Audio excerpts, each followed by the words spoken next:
Salutacions, saludos, benvinguts, bienvenidos al Sapiens. Les habla su amigo Ferran Prat.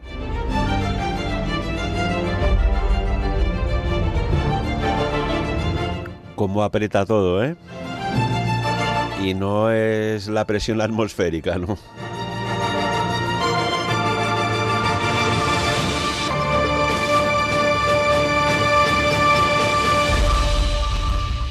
Y saludamos, pues bueno, saludamos a la promesa. Prometimos la semana pasada que volvería Tristán Castell de Pinós. Y aquí lo tenemos, lo saludamos gustosamente. Tristán, buen día, buenos días. Buenos días, aquí estoy, preparado ya. ¿Estamos preparados para todo o todo está preparado para nosotros? ¿Cómo ves el mundo? Bueno, vivimos en un karma que se va desarrollando cíclicamente y nosotros estamos inmersos en este karma colectivo. Es decir, no hay justicia ni injusticia, sino todo se desarrolla, digamos, de acuerdo a un plan previo. Por ejemplo, quiero citar algo que a mí me extraña muchísimo, no me extraña muchísimo, que es la presencia de estos batallones que se les llama neonazis. De hecho, llevan unos símbolos, lo cual de alguna forma tampoco los justifica como, digamos, servidores de las viejas ideologías. Pero lo cierto es que es muy curioso, que yo siempre he pensado que ahí se está desarrollando, digamos, como una especie de rebote de la Segunda Guerra Mundial. A ver, ubiquémonos. ¿Te refieres a Ucrania? ¿Estos símbolos neonazis? ¿A qué te refieres?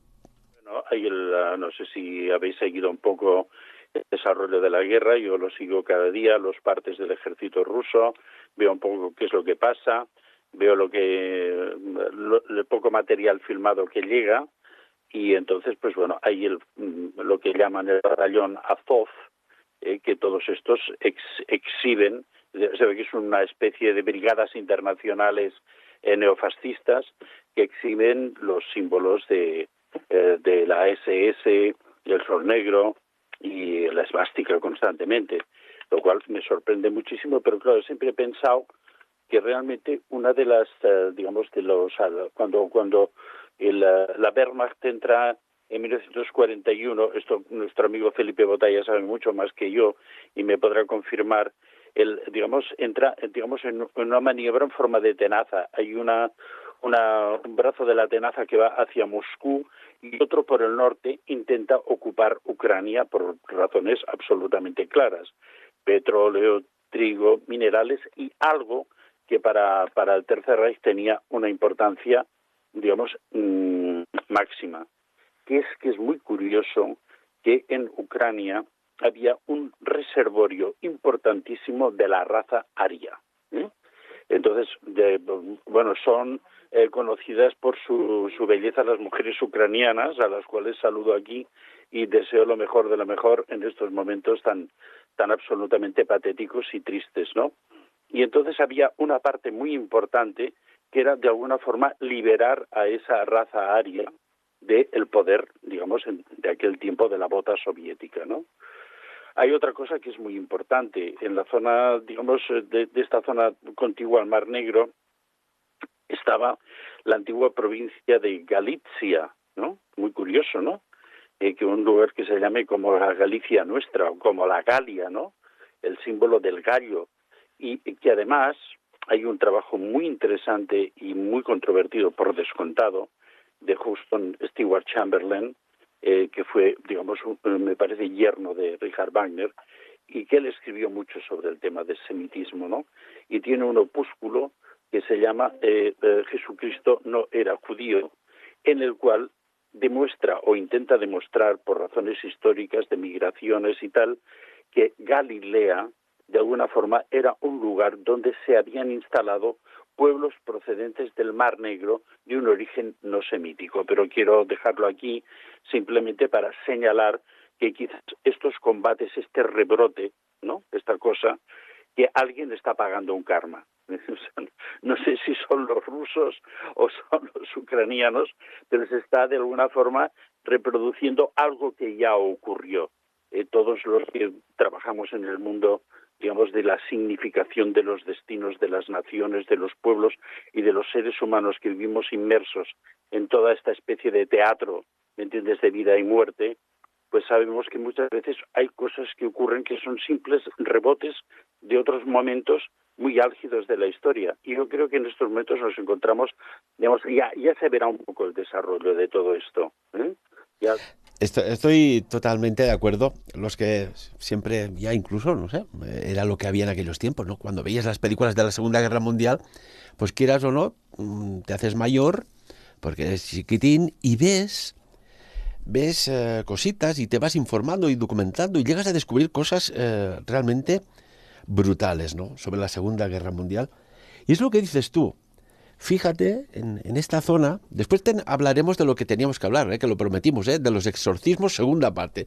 Pero hay algo curioso. Fíjate, dijimos aquí en Sapiens, ojo con el 22 del 2 del 2022. Una fecha, podríamos decir, que es palíndroma. Que la leas como la leas, siempre da la misma resultante.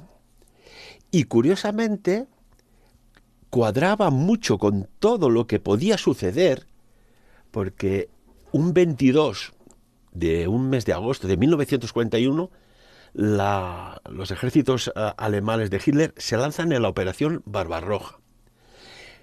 El 22 del 2 del 2022, 2 días antes, finalizan los Juegos Olímpicos de Pekín. Y 4 días después, ¡zas!, hay esta extraña invasión contra pronóstico incluso de los grandes analistas. Tristán, aquí se están conjugando muchos elementos, ¿verdad? Sí, es mucho. Estamos en una puerta del espacio-tiempo en el cual, digamos, hay reverberaciones o rebotes del pasado, ¿no? Y hay que pensar otra cosa, que el 2, en realidad, digamos, es un 1 más 1, ¿no? Es decir, que si nosotros, digamos, diseccionaríamos el 2 digamos, en el logaritmo numeral, que sería lo que en suma produciría el 2, lo que nos encontramos en el 2 es 1, 1, es decir, 11. Por lo tanto, aquí tenemos 11, 11, 11, 11, 11, 11. O sea, que es digamos, es la puerta numérica preferida de los Illuminati para hacer sus propias desgracias, ¿no? Recordamos el 11 de septiembre famoso en las Torres Gemelas, el atentado de Madrid. Hay muchos 11 en los cuales están pasando cosas, ¿no? También, de paso, doy un recuerdo muy cariñoso al 11 de septiembre de Cataluña y la cosa esta de las hoces, que es un canto al degüello, que también hay un misterio ahí detrás. Y por lo tanto nos encontramos ahí en una puerta del espacio-tiempo que todos habíamos pensado que iba a ocurrir algo y efectivamente ha ocurrido, y de una forma más categórica incluso de lo que habíamos pensado, ¿no? ¿Recuerdas aquel programa que hicimos a principios de diciembre del 2021? Que hablábamos de esa extraña reunión secreta de las más altas instituciones bueno, pues de lo que pertenecen a aquellas personas que estaban allá, ¿no?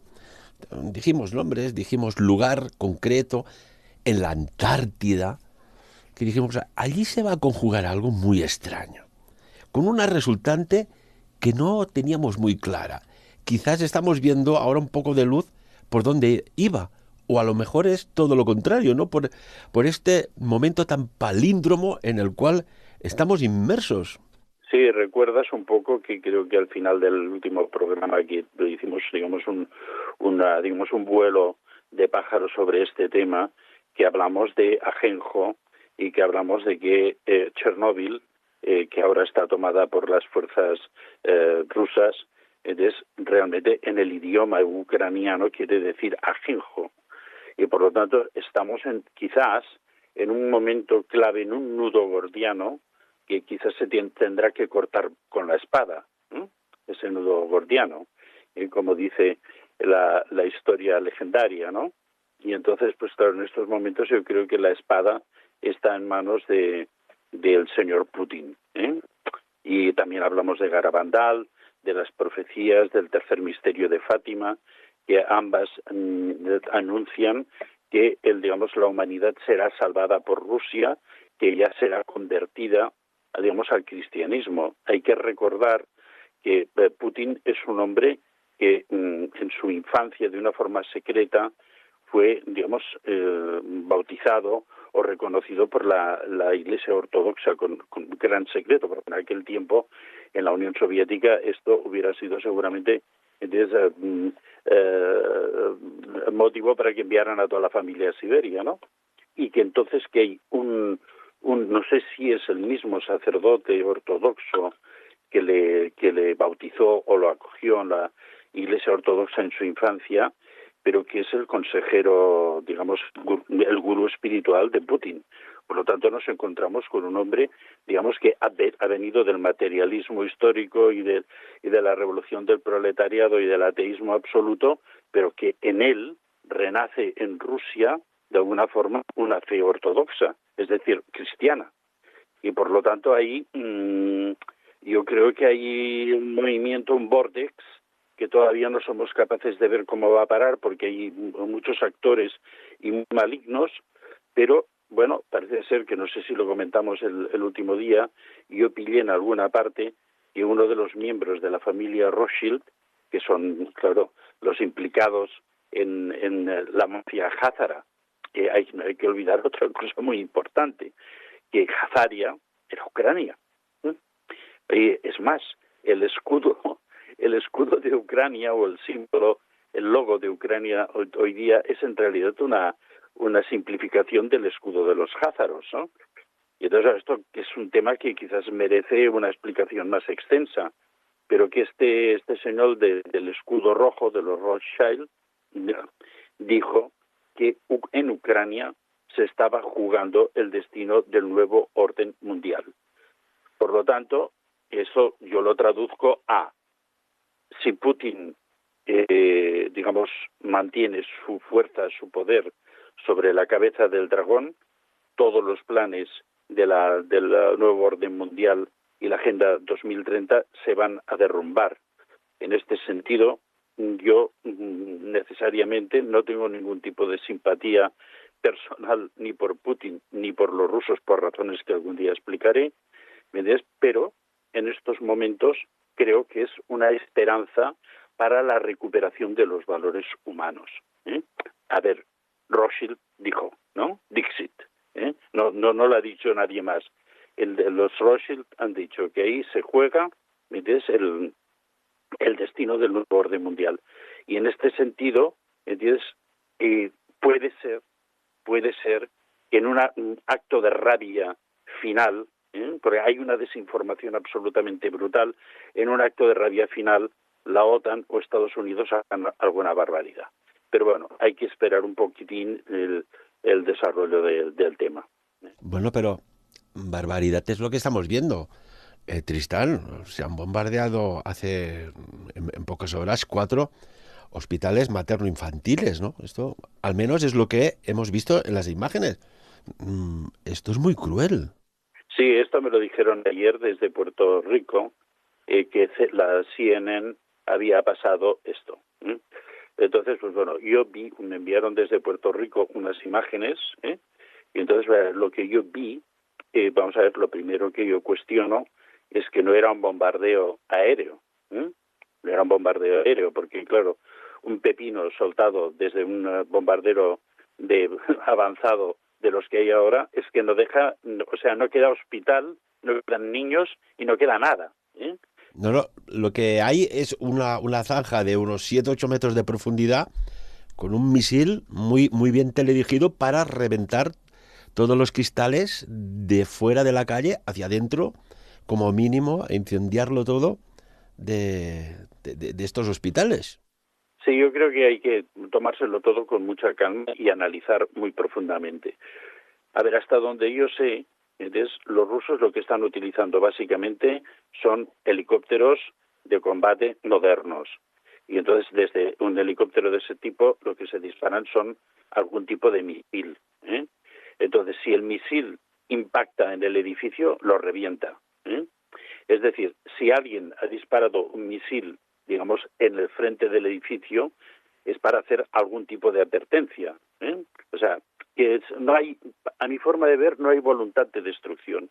Y hay otra cosa muy importante. Existen una cantidad, y eso está documentado, de ataques de bandera falsa sobre lugares lacrimógenos, es decir, hay los niños pobrecitos y no sé qué, y no sé cuántos y no sé qué, que inmediatamente todos nos ponemos con la lágrima, ¿me entiendes?, en el ojo, y que están hechos por el batallón Azov, que son este grupo de, digamos, los rusos dicen que si los trincan los van a tratar como terroristas, es decir, lo mismo hacen una ejecución sumaria sobre el terreno, es decir, no los van a considerar prisioneros de guerra. Y entonces estos son los que intentaron incendiar la central esta nuclear tan famosa que dijeron que habían sido los rusos, al final han tenido que reconocer, y ellos mismos lo han dicho. Hay una conferencia de prensa de uno de los mandamases del batallón Azov que explica cómo hacen los ataques de bandera falsa, ¿eh? O sea, a ver, hay mucha desinformación ahí. No creo que debiéramos quedarnos ahí porque, en realidad, para poder entrar al análisis deberíamos disponer de imágenes y desgraciadamente estamos en la radio. A ver, cuando te animas y haces un programa de televisión y entonces, pues bueno, podremos poner imágenes y entonces hacer debates sobre todo esto, ¿no? Pues tienes toda la razón. La verdad es que está todo muy complejo, pero ¿no te das cuenta que esto parece, ¿no?, como cuando salió ese innombrable patógeno que parecía que quedaba lejos, ¿no? Allá en China, va. Después saltó a Irán, bueno, va, Irán, Italia, aquí se nos decía, no, esto... Oye, pero esto puede tener el mismo efecto, puede trasladarse a Occidente y de Occidente a prácticamente a todo el planeta. Se lo diseminan con aviones. O sea que esto es otro tema que si otro día podemos entrar los chemtrails. También puedo explicar alguna experiencia directa sobre todo este tema, aparte de la observación que desde hace muchos años nosotros hacemos de esto, ¿no? Pero quiero decirte otra cosa muy importante. España y otros gobiernos europeos han enviado armamento, digamos, de combate táctico muy destructivo a las tropas ucranianas, que ya no sabemos quién hay, porque es que desertan, digamos, a montón, ¿me entiendes? No abandonan, tiran los uniformes y visten de civiles, se mezclan con la gente, y el batallón este Azov, que hay que seguir mucho, ¿me entiendes? ¿Qué es lo que hace esta gente, no? Pero entre ellos, a mi forma de conocer, se han enviado muchos, cañones. Hay dos cañones, son como lanzamisiles, por decirlo de alguna forma, que son muy destructivos. Unos son los Herlikon suizos y los otros son los Stinger, ¿no? Bueno, sé que se han enviado muchos cañones Stinger, ¿no? Eso dispara, es como un bazooka, ¿no? O sea, o el Panzerfaust del final de la Segunda Guerra Mundial en Berlín, ¿no? Eso lo dispara un hombre solo, ¿no? En línea recta, el misil es un misil, una granada que lleva, digamos, un guiado, ¿no? Y el guiado es muy perfecto y tiene la capacidad de, anular los inhibidores de carros de combate o, digamos, vehículos militares y aviones comerciales o aviones de combate y helicópteros. Solo te digo que un proyectil disparado por estos cañones llega con precisión a 8 kilómetros a impactar en el blanco. Y si se dispara hacia arriba contra un helicóptero o un avión de pasaje, a 3,5 kilómetros lo derriba. Por lo tanto, quiero decir que hay una serie de armas en estos momentos en manos del ejército ucraniano y de los, mercenarios, que son muy destructivas y que usadas, ¿me entiendes?, de una cierta forma, podrían simular incluso los efectos de un bombardeo. Pero bueno, nos vamos a dejar ahí. Permíteme una pregunta. Cuando hablas del batallón Azov, no sé, pero creo recordar, ¿no era un general soviético que desertó ante la invasión alemana sobre la URSS y se pasó al bando alemán y tenía un contingente de miles y miles de soldados. ¿Fue aquel famoso general desertor ruso? Pues, sí, podría ser, yo no lo recuerdo exactamente, pero sé que he tomado el nombre de un personaje de este calibre. Es así, yo no recuerdo exactamente, sí que había una división de rusos blancos que bueno que estuvo en primera línea de combate y eran tan aguerridos que solo eran superados digamos en exposición y audacia por la división azul, que también estaban absolutamente en primera línea de combate. Y Entrevisté, Tristan, hace como 20 o 25 años atrás, una persona que estuvo allá en la División Azul y explicaba los avatares de la guerra, las trincheras, el frío, la poca munición que tenían, pero el instinto de supervivencia que había, ¿no? Y recuerdo, entre otras cosas, que me decía, a veces veíamos destacamentos del ejército rojo, de los soviéticos, y los tenían a tiro, pero era mejor esconderse porque sabían que si disparaban a aquel destacamento, después venían las tropas, las hordas, y nos lanzaban en 3 oleadas. Y recuerdo que decía aquel militar, dice, la primera la podíamos contener, la segunda ya la teníamos encima y la tercera oleada nos sobrepasaba, solo en cuestión de números. Y les extrañaba que muchos soldados iban corriendo sin armas, esperando que si caía un camarada delante, recoger el arma porque solo llevaba las balas. O sea, las peripecias, incluso también recuerdo que decía que las minas soviéticas eran minas no para matar, sino solo para volar un pie o media pierna, porque sabían que después aquello necesitaba más soldados para llevar a aquel soldado herido a enfermería, ¿no? Bueno, terrible. Y decía a las temperaturas que estaban operando allá, sobre todo en la zona del frente de Leningrado. sí, o en Kursk, ¿no? La batalla de Kursk. Pero quiero decir que yo conocí, por mi situación en un momento determinado muy privilegiado, conocí a mucha gente de la División Azul en persona y entonces todas esas cosas yo, digamos, las he vivido entre ellos, ¿no? Pero esto si quieres algún día pues hablaremos de todo eso, ¿no? Nada, solo resumiendo, cuando hablabas de Ajenjo, Ajenjo, que ya habla de Ajenjo, Chernóbil, Ucrania, en la Biblia, y se utiliza para nombrar una estrella que cae del cielo, ardiendo como una antorcha sobre los ríos y los manantiales, provocando la muerte de numerosos hombres al transformar las aguas en amargas, con el fin de castigar a los pecadores. Lo dice la Biblia. Sí, sí, bueno, y los mensajes de Fátima y Garabandal, como hemos hablado. Bueno, ¿y qué tenemos que hablar? De los exorcismos, que muchas personas, bueno, les encantó el programa por el enfoque que se dio tan claro, tan dinámico, y que había muchas preguntas en comentarios en el canal Sapiens en YouTube. Había muchas preguntas. ¿Quieres resolver alguna, por favor? Bueno, yo que me gustaría conectar un poco esto que dejamos un poco en el aire, que, a ver, el mundo del exorcismo ha sido muy visitado por el cine, hay 14 o 15 películas más o menos destacadas entre ellas, pero la mejor de todas, por cierto, en cuanto, digamos, el enfoque sobre el trabajo del exorcista, es la primera película que se llama El exorcista.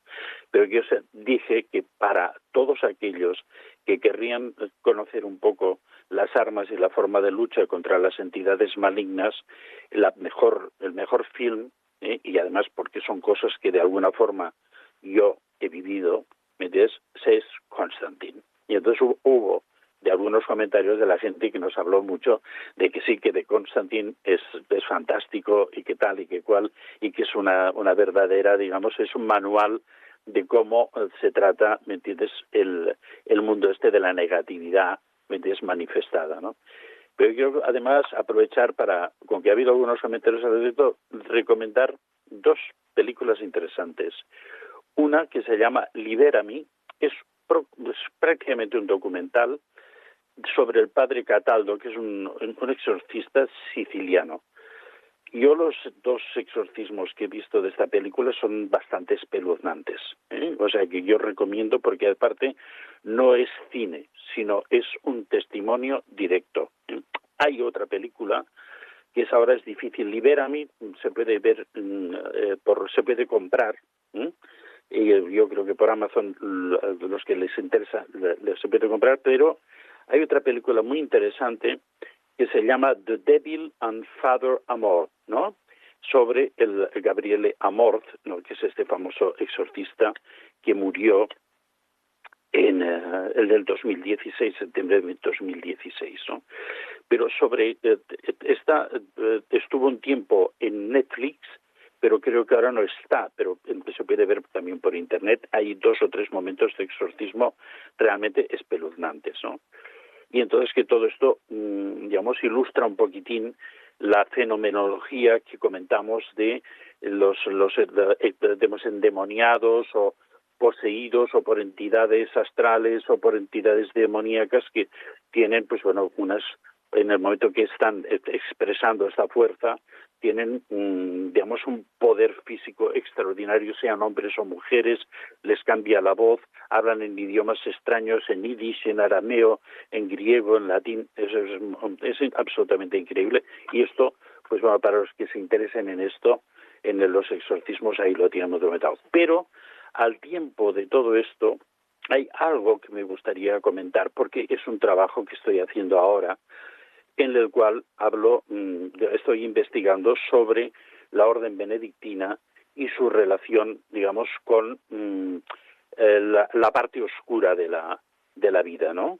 Y entonces hay que pensar que San Benito de Nursia, el fundador de la orden, fue un gran exorcista, fue un hombre que dedicó toda su vida al combate, digamos, contra las fuerzas en aquel tiempo o paganas o demoníacas. Todo está muy bien documentado, pero hay un detalle muy interesante que me conecta un poco con el padre Gabriele Amorth, que es que él dejó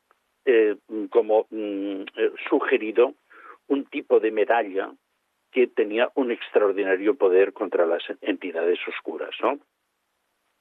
Todo eso se perdió y se recuperó en el año 1600, me parece que son 47, en la maravillosa biblioteca. Hay una abadía preciosa en mi amada Baviera, es mi tierra donde me gustaría vivir, que se llama San Miguel de Metten. Y entonces tiene una biblioteca absolutamente de ensueño, y allí se halló un escrito de 1415 donde se explicitaba cómo trabajar con la medalla y el significado de la medalla.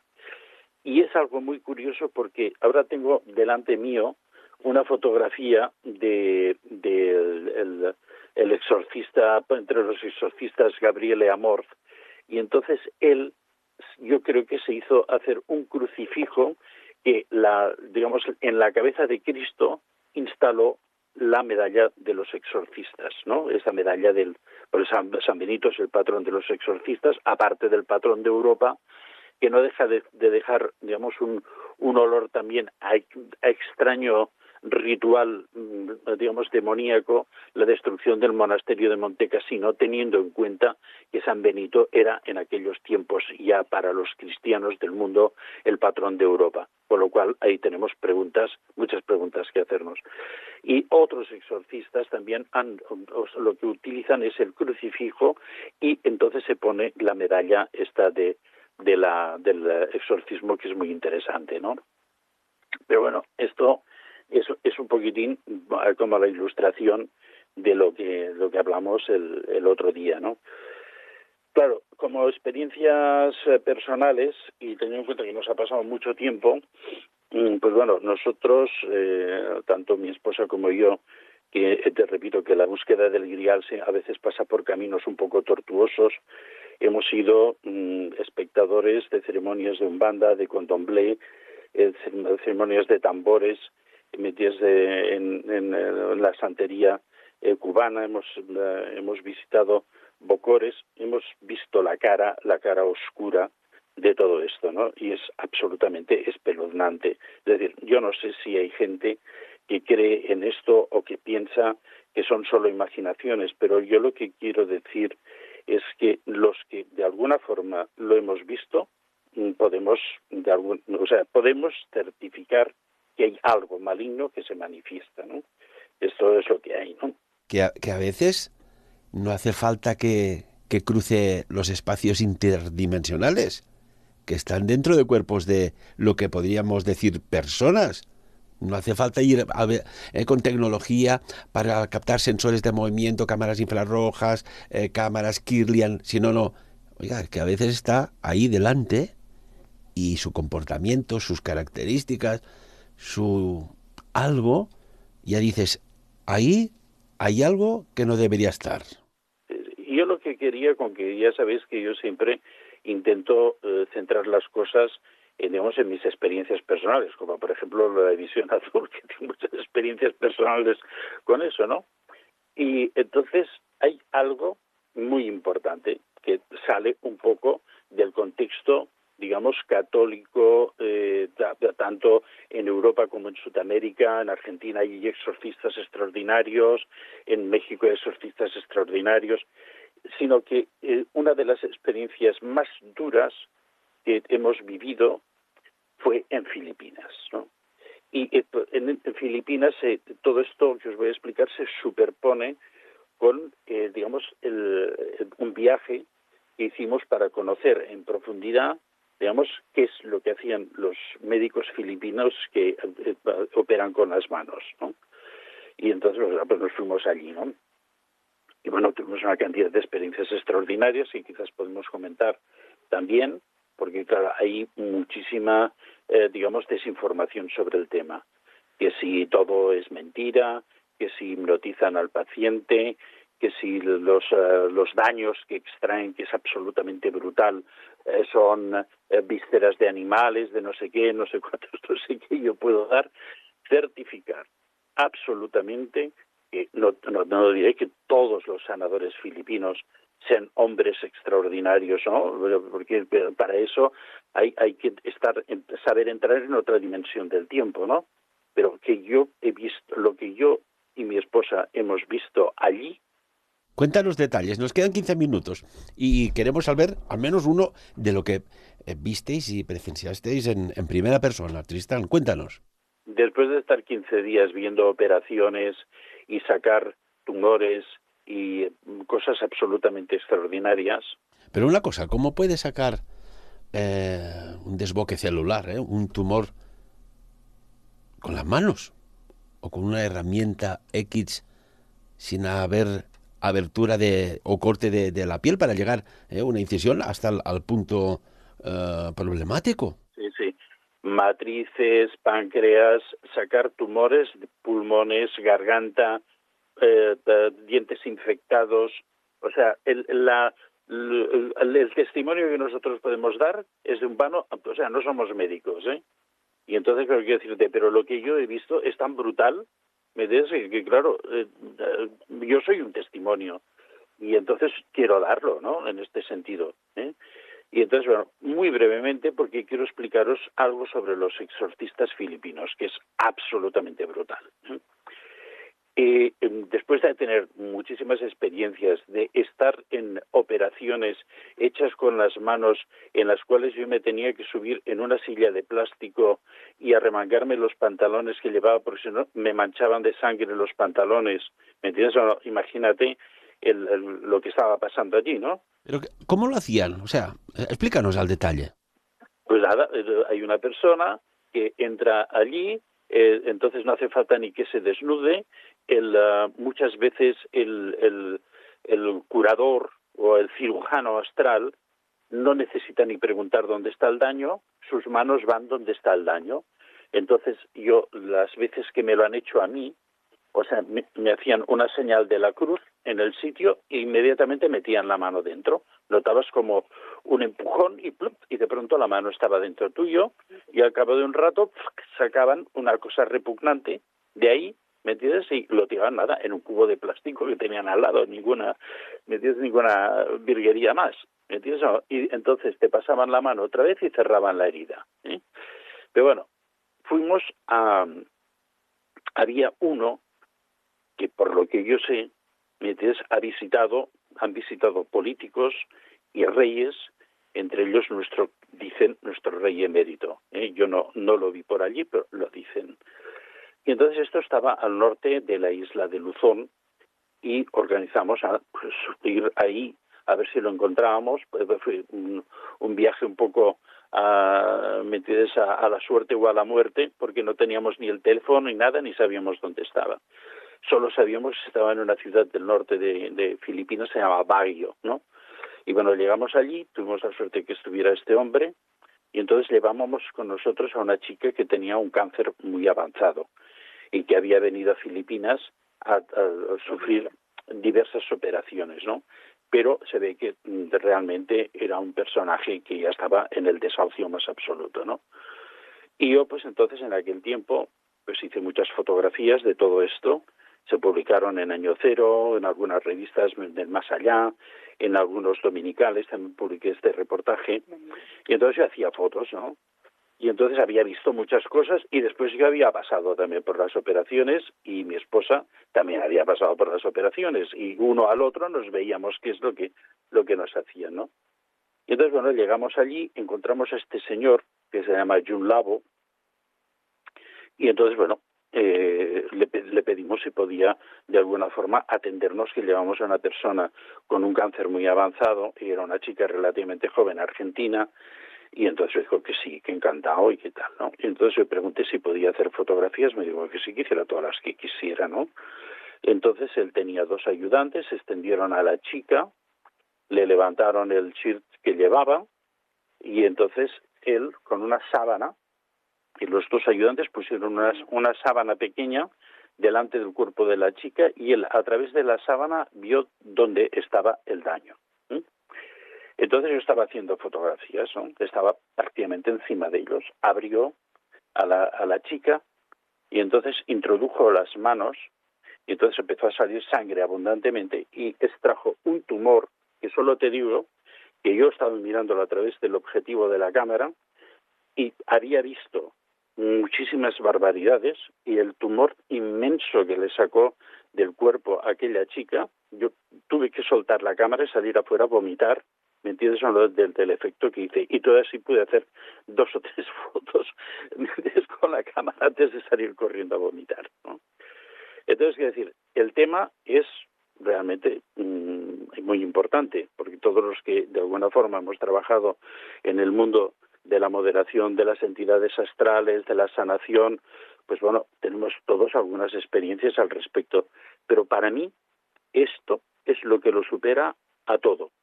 Yo no he visto nada por encima de todo esto. Pero volviendo a nuestro tema de los exorcistas, cuando estuve allí me hablaron de un exorcista ciego y pensé, joder, este tío es como lo hará, ¿no? Y entonces, pues nada, nos dirigimos al lugar donde este exorcista hacía sus curaciones y había cola de gente. Entonces estuvimos un día entero. Yo no he visto nada, o sea, lo que he visto en España, ¿me entiendes? Lo que yo he podido ver en España era muy duro, pero esto era espectacular. El hombre, totalmente ciego, estaba sentado en una silla, entonces le traían al dañado, ¿no? A la persona endemoniada, ¿no? Y él tenía 2 ayudantes, ¿no? Y entonces había una que era vidente y otra que era muy curioso, esto no lo he visto hacer en ninguna parte, lo conozco porque me pasó a mí y os lo expliqué en el primer programa, que asistía a un primer exorcismo y el mal o el ente que sacaron al endemoniado, a la persona que estaba poseída por el ente, me pasó a mí y después la exorcista me lo tuvo que sacar a mí, os lo expliqué, ¿no? Entonces aquí ocurría, era el sistema, ¿eh? Entonces había una chica, era muy curioso porque nunca he visto hacer una cosa así. Al endemoniado le ponían unas cerillas entre los dedos y entre la uña y el dedo, ¿no? Y no sé por qué razón. Y depende de lo que hacía, sabían, ¿me entiendes? Por el dedo, ¿me entiendes o no? Por los meridianos o lo que fuera, dónde estaba el daño, ¿eh? Y entonces lo acercaban al exorcista, que era totalmente ciego, y le guiaban al daño, y entonces se producía, digamos, lo mismo que habíamos conocido aquí, ¿no? O sea, convulsiones, movimientos extrañísimos, agresiones, gritos, ronquidos absolutamente brutales, vómitos repugnantes y todo esto. Y al final, ¿me entiendes? El daño pasaba a una de las ayudantes le quitaban el daño y se pasaba a una de las ayudantes del exorcista. Y entonces el exorcista se lo quitaba a sus ayudantes, ¿no? Había momentos que la situación era tan brutal y tan absolutamente... Yo hice fotos lo que pude porque estaba aterrorizado y pasé horas allí, pero era absolutamente brutal, ¿no?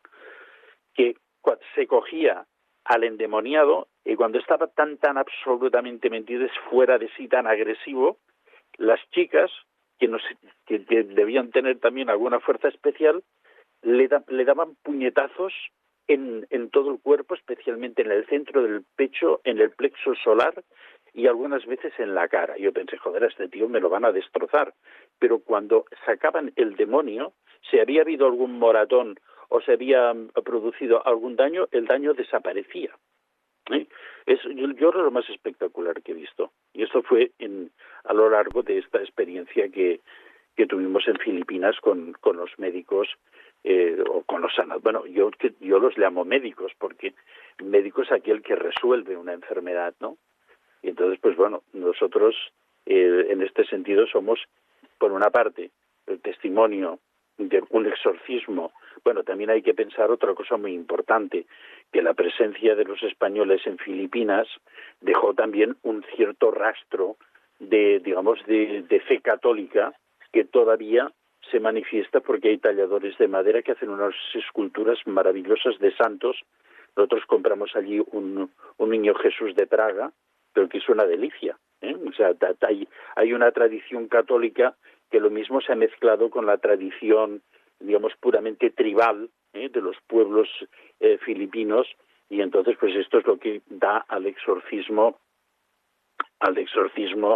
digamos, esa fuerza y ese poder que yo aquí en Europa no había visto tan fuerte, y eso he visto, ahora también recomiendo a los interesados en este tema, ahí corre por internet el famoso exorcismo de Marta del padre Fortea, que es bastante, digamos, ilustrativo también de la fenomenología que se produce cuando el endemoniado es sometido, digamos, a la presencia de cosas sagradas, ¿no? Es bastante interesante. Pero yo lo de Filipinas no he visto nada más fuerte en mi vida, ¿no?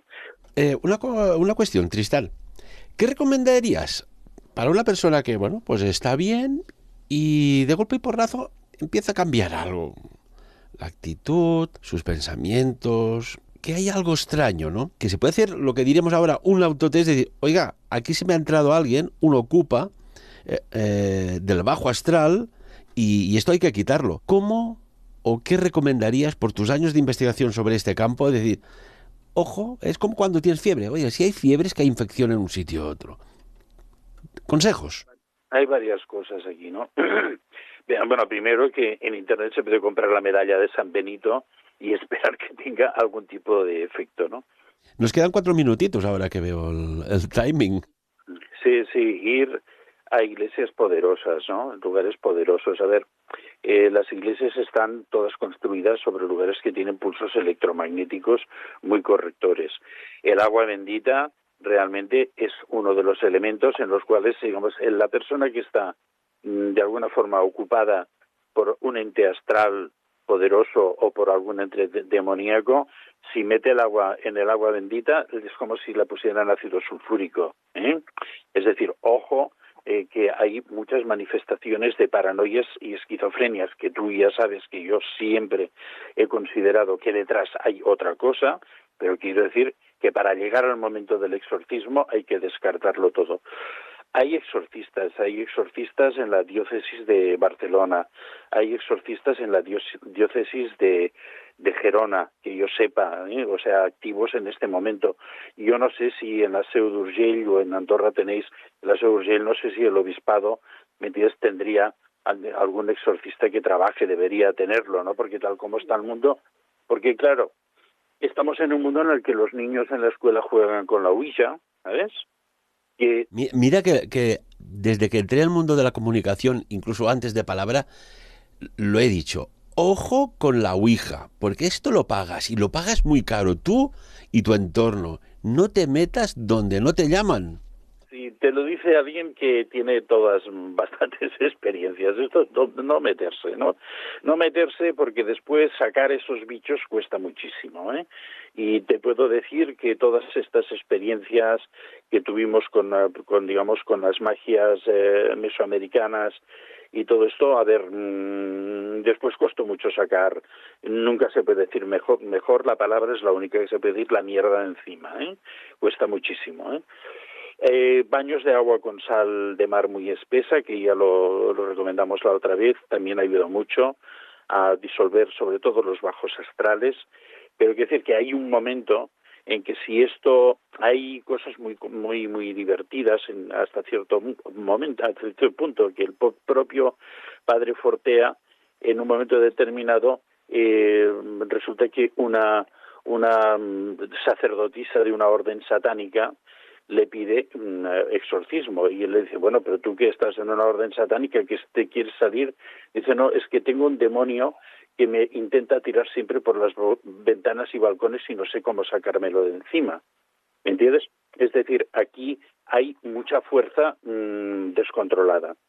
Y todo... Ahora que dices esto, hay una persona que hace poco, debido a unas declaraciones que hizo sobre una determinada cuestión, que muchas personas supongo que leen y se documentan, sospechó de que le habían hecho algo para que no hablara más y de alguna manera se lanzó de un hospital de arriba, de no sé qué planta o la azotea, a la calle, ¿no?